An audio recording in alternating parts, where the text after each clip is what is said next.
Hey everyone, back with another iPhone 16 Pro video. This is especially cool for beginners, but for most everyone, because this new action button, normally a silent button, as you can see, this is iPhone 11. It used to just be a switch with a red mark. If it's on red, then that means it's silent.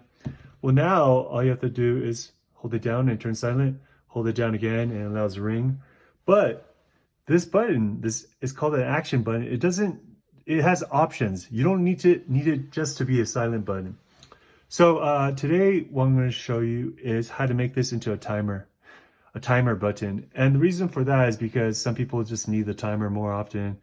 I would guess if you're a coach, you're going to want to do the stopwatch, make it this a stopwatch or a timer.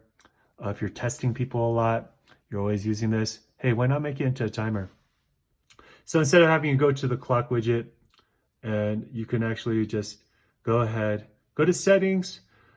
When we get down to below general, we're going to see action button. Go ahead, push action button. By default, it's going to be on silent, but all you have to do is scroll or swipe to the side. Once we get to controls, go ahead, choose the control. It's going to take us into the control center. So when we get here, we're going to look for timer, and there it is. You know, this calculator, stopwatch, timer right here. Go ahead and click that. Now it should say timer on the bottom.